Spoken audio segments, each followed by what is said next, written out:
When are the living dead? When the living fail to acknowledge the source of life, they're dead. Without this acknowledgement, there can be no worship of the One, who is the only one fit to worship. And in the absence of that worship, there can be no spiritual growth. Without spiritual growth, a human being cannot be complete. The spirit that is not allowed to grow will decay in the body in which it resides. That body may show signs of physical life, yet it is spiritually dead. The living body is destined for physical death, but the decaying spirit will outlive the body to live an eternal life of spiritual death. The spiritually dead cannot be victors over life, which is under the law of sin. They cannot know the truth which liberates man from all forms of bondage.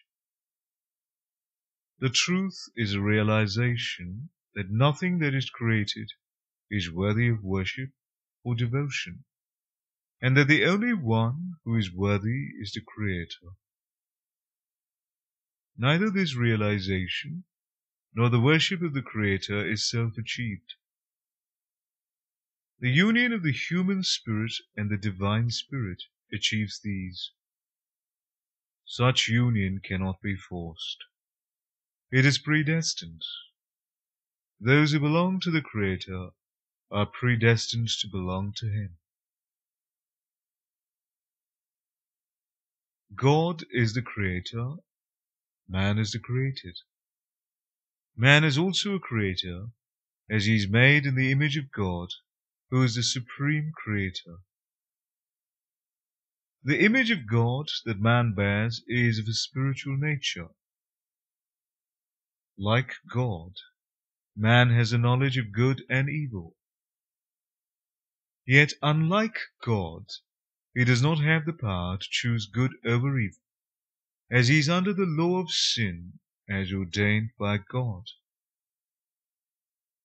Man came under the law of sin as a result of his disobedience to God. His disobedience to God was also an act of obedience to the enemy of God, the devil. The disobedience to God separated man from God, and man without God came under the rule of the devil. The rule of the devil over man's soul can be undone only by the intervention of God. This intervention can only take place when man recognizes God and His truth. And this will not come to pass by human might and understanding. There is divine wisdom, and then there is human wisdom.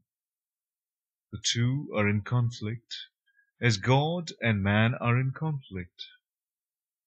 Man, who is made in the image of God, is unlike God. God chooses good, and man chooses evil.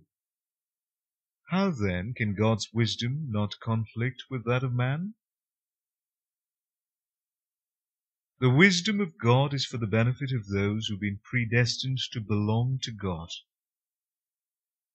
Even those who have been predestined to belong to God can resist God.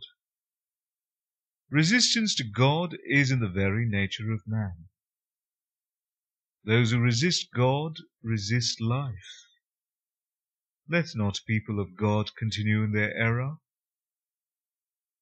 Though they walk in the path of eternal death, they will not die, for God will not be prevented from having those who belong to Him. The people of God will come to their senses and turn away from the clutches of death. They will return to their gods.